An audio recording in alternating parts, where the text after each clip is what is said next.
Montana Territory, early spring of 1879, the sky still bruised from a passing storm, cold air biting at dawn.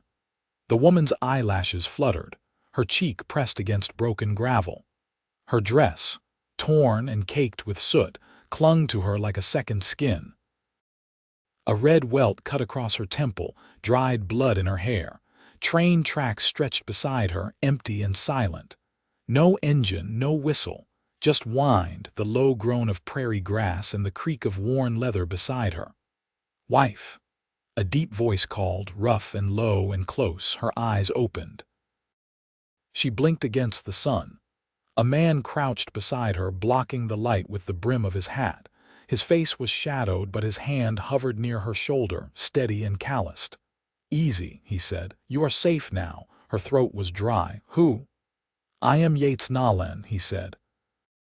"I found you here. You were alone." The name meant nothing to her.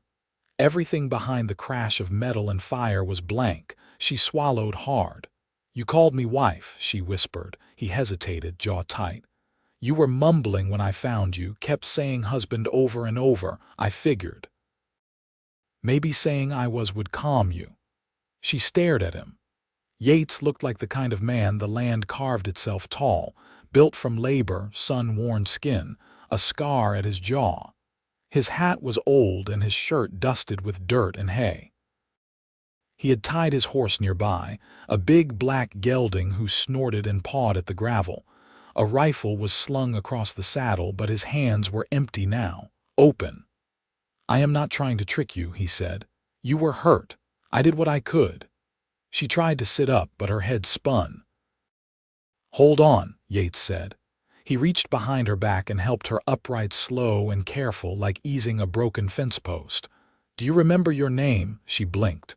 Her lips parted, but nothing came. She touched her forehead. "I do not know." He studied her for a beat, then nodded once. "You got hit hard," he said. "Might take time." She looked around. The land was empty for miles, no smoke, no wreckage, just bent grass and a single woman left behind. Was there anyone else? She asked, panic rising. "Children," his brows drew together. "No. Just you." Her chest tightened. Somewhere in her bones she felt the absence like a scream, but she had no names, no faces. Just a hollow ache and the cold wind. Yates helped her to his horse, lifted her up gently, then climbed behind her. "You can ride?" he asked. She nodded barely. They rode west. His small homestead sat tucked into a bend of the Musselshell River, 2 miles off the main trail. A single-room cabin, wood gray from weather but solid. A barn, a well, a corral with 2 cows and a goat. It was quiet, clean. She felt safe the moment he helped her down. Inside, the cabin smelled of cedar and coffee. He pulled a cot out from the corner, set her down, then fetched water and a strip of linen. "You got a name you like?" he asked, wrapping the cloth around her head. She looked at him. "I think it started with an E," he nodded. "Then we will start there." She searched her mind and found only fog. "Edda," she said finally. "Edda Door." He smiled, faint but real. "Edda it is." The days blurred, Yates tending to chores, Edda resting. Her memories did not return, but her body healed. The bruises faded. The cut crusted and scabbed. She helped where she could, folding linens, feeding the fire, sweeping the floor. She found herself watching him when he did not see, how he took off his hat before entering the house, how he always fed the horse first, how he checked the window at night like he expected something bad to come.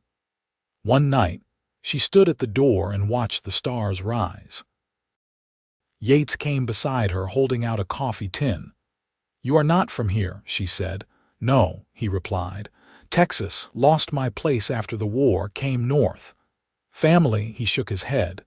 "None left." She looked at him, the way the night made his eyes darker, softer. "Why did you call me wife?" she asked again. He looked at her. "Because I wanted you to feel safe." She met his gaze. "And now?" she asked. He looked away, jaw working. "Now I do not know what to call you." She reached out, her fingers brushing his hand. "Maybe." Wife is not so bad. His eyes snapped back to hers. The quiet between them stretched, heavy and warm. You do not even know me, he said. I know how you looked at me when you thought I was dying, she said. Like I mattered. He stepped forward, close enough she could feel the heat of him. You do matter, he said, voice rough. Then he took her hand in both of his and pressed it to his chest. I will not let anything hurt you again, he said. She believed him. They did not kiss then. But something changed. The next morning she found a dress folded at the end of the cot. Blue calico, worn but clean. Yates stood beside the stove, flipping corn cakes. Thought you might want something better than that torn-up thing, he said, not looking at her. She changed, and when she stepped out, he stared. You look like yourself, he said. She smiled. And for the first time since waking on the tracks, she felt like someone real. Weeks passed. Their rhythm grew easy. She learned to milk the goats, to fix a fence, to shoot a rifle. He taught her with quiet patience, always standing just behind her, close but never too close. She started laughing again, and he started smiling more. One evening they sat by the fire. She was darning a sock. He was carving something small from wood. I think I had a child, she said softly. He looked up. I cannot remember, but I feel it, a weight, a missing. He nodded slowly. We can look. When you feel stronger, we will ride to every town, every post, ask every station master from here to Helena. Tears filled her eyes. You would do that? I would do anything for you, he said. She reached across the space and took his hand. Later that night, he stood behind her while she brushed her hair.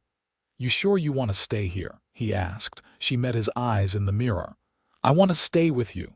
He stepped forward, wrapped his arms around her waist, and kissed the top of her head. You are home now, he said. And if you want it, you can be my wife for real. She turned in his arms, looked up at him. I already am, she whispered. And when he kissed her, it was not rushed or wild, it was steady, sure, like something long promised. Late May brought the thaw, and with it, a shift in the rhythm of the land. The river swelled with meltwater, heavy with silt, and the cottonwoods along the bank budded with pale green leaves. Edda stood at the edge of the pasture, her skirts tugged by the wind, watching Yates drive fence posts into the softened earth. His sleeves were rolled to the elbow, his collar open, and his shirt clung to his back with sweat. Want a break? She called, squinting against the sun. He paused, straightened, and leaned on the post maul. You offering one? I've got cool water and half a biscuit left. He set the maul down and crossed the field, wiping his brow with the back of his wrist. She held out the tin cup and the biscuit wrapped in cloth. He took both with a quiet nod and sat on the low rail beside her. Something's been nudging me, she said, watching a pair of crows circle overhead. Not a memory, more like a feeling. He drank, then passed the cup back. What kind? Like I was on my way somewhere, before the wreck. Not just traveling, searching. He studied her face, then looked toward the hills. Think you were chasing someone? I don't know. Maybe I was running from something. Yates didn't try to prod it further. Instead, he leaned back, resting his hands on his knees. A man came through last week, he said. Said there's a ledger kept at the station in Forsyth, lists names of passengers and where they boarded. She pulled at a loose thread on her apron. I'm not sure I want to know yet. You don't have to, he said gently. Only if you're ready. Or ever. She glanced toward the barn. A swallow dipped under the eaves, vanishing into its nest. There's comfort in not knowing, she admitted. Like I can be anything now, choose a different story. Yates was quiet for a moment. Then, you don't have to become someone new, Edda. You already are enough. She turned her head toward him, unsure how to answer that. The wind lifted the hair at her temples, and Yates reached up, brushing a strand behind her ear. His fingers lingered at her jaw, then fell away. That night, she took the quilt from the cot and laid it on the floor beside his bed. He stirred when he saw her half sitting. You cold? "No," she said. "I just want to be near you." He hesitated. "You sure?" She nodded. "I don't want to sleep alone anymore." He reached down and helped her up, guiding her beneath the covers. They didn't speak. He touched her hand and she curled her fingers around his. The silence between them was full, not empty. In the morning, she woke with her head on his chest, his heartbeat steady beneath her ear. He was already awake, his hand warm on her back. "You always rise this early," she murmured. "Most mornings. Habit from cattle drives." He shifted slightly to look at her. "You sleep well." "I did," she said, then smiled against his shirt. "Better than I can remember." They moved through the day differently after that. A quiet understanding settled between them. She took over the cooking without being asked, humming softly as she stirred beans or kneaded dough. He built a second chair for the porch, carving a curved back to match the first. One afternoon they rode out east, cutting across the low ridges. Edda sat behind him, arms around his waist, her cheek pressed to the back of his shoulder. They stopped at a bluff overlooking the river bend. The wind carried the scent of sage and juniper, and the world stretched wide and still. "You ever think about leaving this place?" she asked. He glanced over his shoulder. "Sometimes, not for long, just to see what's beyond the ridge line. If I asked you to come with me somewhere, would you?" He didn't answer right away. "Then, if you're going, I'm going." She leaned her chin on his shoulder. "Even if I don't know where I'm headed." He turned just enough to meet her eyes. "I'd follow you into fog." They stayed until the sun dipped low, casting gold across the valley. When they returned, she lit the lantern while he unsaddled the horse. She stood in the doorway, watching him brush down the gelding, his movements slow and sure. "I want to marry you," she said, her voice quiet but even. He looked up. "You already said you were my wife. I want to choose it now. Not because I was broken or lost, because I'm not anymore." Yates stepped from the stall and crossed to her. He took her face in his hands, thumbs brushing her cheeks. "Then I'll build you a ring," he said. "Carve it from pine until we can trade for silver." She smiled. "Don't need silver. Just you." He kissed her, not urgently but with the weight of a promise. A vow spoken without words. She closed her eyes and let it settle deep. In the weeks that followed, they spoke little of the past. It wasn't forgotten, but it no longer held dominion. They fenced the east pasture, planted turnips and cabbage, and rode into town only when supplies ran low. Folks there looked at her with curiosity, but nobody asked questions. Yates kept her close without being possessive. She held his hand when they walked the dusty street. One Sunday, they stopped by the minister's house. The man had a crooked smile and a thick beard, and he performed the ceremony under the cottonwoods, with only the river and the wind as witness. She wore a blue shawl. He wore the same shirt he'd been in the day they met. Afterward, they shared coffee in the preacher's kitchen, and she laughed so hard at something Yates said, she had to set her cup down. Later that night, she sat on the porch, resting her feet on the railing. Yates joined her, handing her a small box made of carved wood. Inside was the pine ring. She slipped it on her finger and held it to the lantern light. "It's perfect," she said. "I'll carve a better one someday." "Don't," she said. "This one's got bark under the edge, makes it real." They sat until the crickets started up and the moon rose full over the ridge. Their story hadn't started the usual way, but it was theirs now, and it was whole. By early June, the wind carried the scent of warm pine and river silt. Yates had taken to rising before first light, not out of habit but to carve a small bench for the back stoop where the sun fell thickest in the evenings. Edda watched him from the doorway, arms folded, her apron damp from washing. He didn't look up from his work, but he knew she was there. His hands moved with a kind of quiet assurance he only wore around her. She stepped out barefoot, the porch board still cool. "You're sanding again." "It's rough in spots," he said, not pausing. Don't want you to get splinters. I've been sitting on rocks my whole life. I'll manage." He glanced at her then, his mouth tugging in a way that always made her chest tighten. "Still," he said, "you've got a home now. There ought to be comfort." She lowered herself beside him on the dirt. "You ever think about building more rooms, maybe a proper kitchen?" His hand slowed.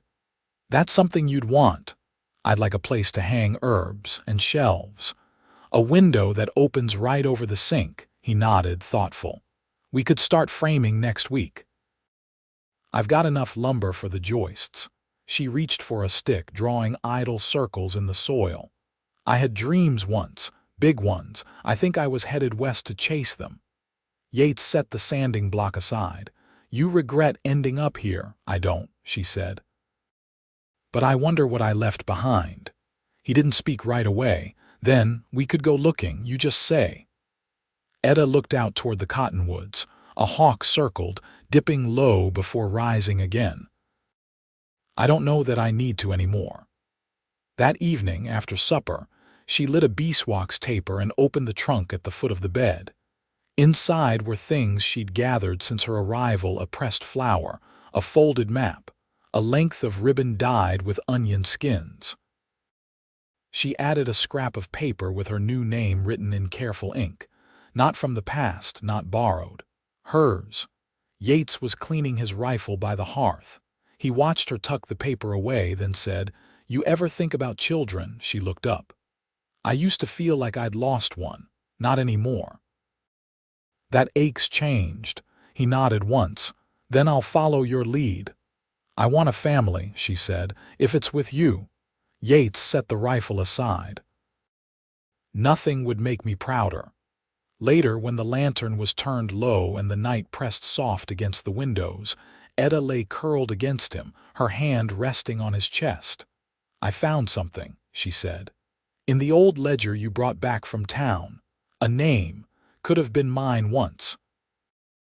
"Eleanor Dorr," he stilled. "You want to be her again?" "I thought I would," she said. "But reading it felt like watching someone through a pane of glass. I don't know her anymore. She's gone." "You're Edda now." She nodded against his shoulder. "And I'm yours." They didn't speak after that. The fire burned low and the wind rose outside, rustling the grasses in long, even sighs. In the morning she found him already dressed, a small parcel wrapped in cloth on the table. "What's this?" she asked. "Seeds," he said. "Corn, beans, squash. We'll start a garden together." She untied the twine and touched the kernels, small and dry and full of promise. "I'll make rows," she said. "Neat ones like back east." "I'll dig," he said, "and we'll grow whatever we can." The earth that spring was soft, dark, and rich with worms. They planted by hand, side by side, fingers in the soil, sun on their necks. When she brushed the dirt from her palms, he looked at her like nothing else existed, and for the first time she did not feel like someone broken or lost. She felt rooted, chosen, whole.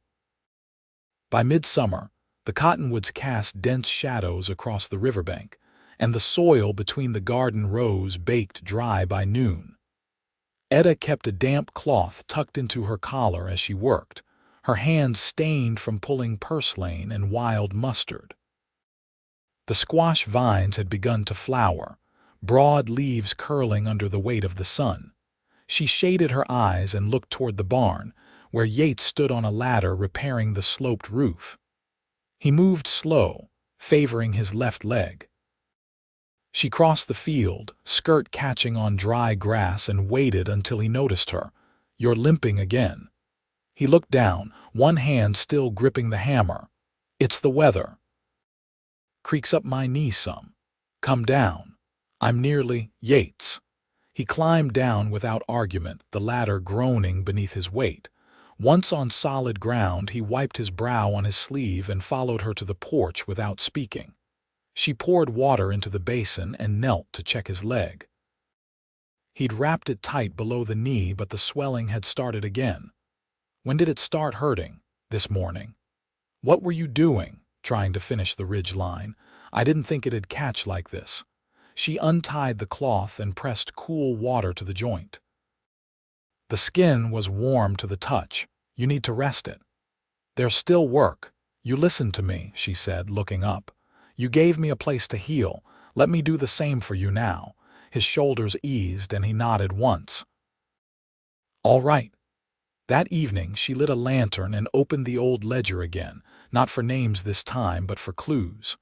Tucked in the back was a page folded twice over. A penciled sketch of a woman in a wide-brimmed hat and a boy beside her, no more than 5, holding a wooden horse. The lines were faint, smudged with age. In the corner, written in a rushed hand, Missouri, Spring '78. She stared at it long, the lines of the woman's jaw, the boy's eyes. Her stomach tightened, not with memory but recognition. When Yates came in from the barn, she held it out to him. I think this might have been me, and maybe a child I had. He studied it, his brow furrowed. You want to look into it. I don't know if it is him. I left someone behind. You didn't leave. You were taken from wherever you were. That matters. She set the paper aside and knelt to stoke the fire. Would you come with me? If I decided to go east, if you asked, I'd ride there and back twice. She smiled gently and placed another log on the coals. Then maybe after first frost, once the harvest's in. They didn't speak of it again that night. But as she lay beside him under the quilt, she listened to his breathing and imagined what it might be like to find the boy from the sketch. To bring him here, to this land that had stitched her back together. The next morning she packed a basket for the neighbor's wife, whose youngest had taken ill. Yates handed her a muslin-wrapped bundle. What's this? Some of the dried sage from the bluff. She might use it for fever. Edda paused. You remembered she liked that. People say things when they're scared. I remember what matters. She reached up, touched his cheek. I love you for that. He didn't answer, just leaned into her palm and closed his eyes. The neighbor's cabin sat 3 miles east, tucked low beneath a ridge. Edda rode out just after dawn and returned by mid-afternoon, her face wind-blown, cheeks spotted with dust. Yates met her at the gate. You all right? They'll be fine. She just needed help calming him. I showed her how to steep the yarrow. He took her reins and walked the horse into the shade. I want to fix the floorboards in the back room, he said. Make it a place a child could sleep if it ever comes to that. She looked at him, her throat thick. You really believe he might still be out there? I believe there's still more to find, he said. And if he's yours, he's mine too. That night, she stitched a new hem on the only dress she hadn't yet mended, the one with buttons still attached and a collar that hadn't frayed. She didn't say why. She didn't need to. Outside, the wind shifted east. The smell of burnt grass carried in, faint but sharp, a reminder that the season would turn soon. Edda set down her needle and moved to the window. You ever worry it'll all change? She asked. Yates stood behind her, resting his hand on the small of her back. It already has, and we're still standing. She leaned into him, the weight of his presence anchoring her. I want to find what I lost, she said. But I won't trade it for what I've found. You won't have to. Together, they watched the sky darken. The first stars blinked into view, quiet and sure. By late August, the hills had browned and cracked, the last of the green curling at the edges like old paper. Edda stood in the corner room where the floorboards had been replaced, her palm resting on the freshly planed sill. The walls were bare now, but Yates had built a narrow bed frame and a stool small enough for a child to sit on cross-legged. She pressed her hand to her belly where a faint softness had begun to form, more suggestion than shape. She hadn't told him yet. Outside, the wind picked up from the south, carrying the rustle of dry corn stalks from the field behind the barn. She stepped out and waited until she saw him half bent over the wagon axle, sleeves rolled, grease staining his forearms. One of the rear wheels had loosened again, and he was tightening the iron band with a hammer and drift. "Yates," she said, her voice even. He looked up, squinting through the light. "I need you to stop for a moment." He wiped his hands on a rag and crossed the yard. "Something wrong?" She shook her head, lips pressed together. "No, not wrong." He waited, brow furrowing. "I think I'm carrying," she said. He blinked once. Then again. His mouth parted, but no sound came. She reached for his hand and brought it to her stomach. "It's early," she said, "but I know it." He didn't speak, just curled his fingers over hers slowly, as if anything too sudden might shatter the moment. "You all right?" she asked.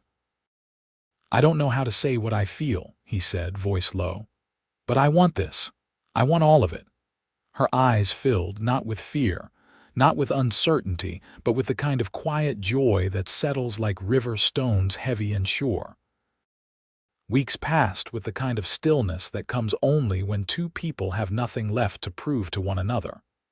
Yates spent the afternoons reinforcing the barn roof before snow came, and Edda began sewing small garments from feed sack cloth and leftover calico. She didn't rush.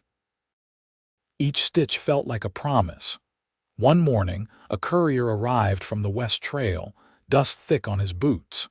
Yates met him at the gate, and the man handed over a folded page sealed with wax. He said nothing beyond a polite nod, then turned back the way he came. Yates brought the letter inside. Edda dried her hands on a towel and took it. The paper was coarse, the handwriting unfamiliar. It had been sent from a church orphanage in eastern Kansas. A boy matching the sketch had arrived there just after the train wreck, escorted by a Union Pacific brakeman who'd found him wandering alone near the wreck site. He'd been too young to give a name, but the drawing folded into his boot had kept him from being sent further west. Edda sat down hard, the letter trembling in her hands. "I want to go to him," she said. "Before the frost." Yates nodded. "We'll leave tomorrow. We'll make the ride together." They packed only what they needed: blankets, food, the pine ring tucked in Edda's sewing box. She wore her boots laced tight and rode with her back straight, though the child inside her turned restless in the saddle. They followed the Missouri south, following stage roads and telegraph poles, sleeping in barns or under trees, paying their way with mended harnesses and clean hands. They arrived on a cold October morning, the sky the color of raw pewter. The orphanage was a stone building with wide windows and a yard lined with crooked oaks. A woman in a plain gray dress opened the door, her face lined but kind. She took one look at Edda and said, "You've come for the boy." They brought him to the parlor. He was small but sturdy, with a mop of dark blonde hair and eyes the color of creek water. He looked from the woman to Edda, then to Yates, wary but not afraid. Edda knelt. "My name is Edda," she said. "I think I'm your mama." The boy didn't speak. Instead, he stepped forward and touched her face, palm flat. Then he nodded once, slow. She gathered him into her arms and he let her. They stayed 3 nights in town before starting back north, this time with 3 horses and a child who rode in front of Yates, arms wrapped tight around his chest. He spoke little, but he watched everything: the curve of the trail, the birds overhead, Edda's hair when the wind caught it. Back home, they gave him the corner room. She laid out the little shirt she'd sewn and watched him hold it up to his chest with a grin that broke open something inside her. They cleaned the hearth together, swept the dust from the rafters, and hung dried apples from the rafters for winter. Yates carved the boy a wooden horse, sanding the edges smooth, and Edda stitched him a quilt from old shirts and flour sacks. At night, they sat close, the boy curled between them, head on Yates' thigh, one hand always resting near Edda's side. The baby came in early spring, born in the back room with snow still clinging to the window panes and steam rising from the wash basin. A girl, small and fierce, with lungs that filled the cabin. Yates held her first, his hands trembling, then passed her to Edda, who kissed her brow and whispered, "You're home." The boy stood in the doorway, silent. Edda reached out her hand and he came forward, peering close. "She's your sister," Yates said. "Your kin." The boy nodded. "She's loud." Edda laughed, and Yates did too, the sound warm and full. They named her Lark. By summer the garden stretched in neat rows, the squash heavy, the beans climbing twine. The boy, now called Clay, ran barefoot through the fields, laughter chasing him like wind. Yates taught him how to fish the deep bend of the river, and Edda showed him how to grind cornmeal with a stone. One evening, as the sun dipped low, she sat on the new bench Yates had built behind the house, Lark bundled in her arms, Clay asleep just inside. Yates joined her, arm around her shoulders. "You remember when we didn't know who we were?" she asked. "I remember thinking I'd never have this," he said, kissing the top of her head. She leaned into him, the child warm against her chest, the sky streaked with fire. "You gave it to me," she said. "No," he murmured. "We made it." The cottonwoods whispered above them, and the house behind glowed with lamplight. Everything they'd lost had led them here, not to an ending, but to a life built from quiet, steady love. They stayed that way until the last light faded, together, whole and home.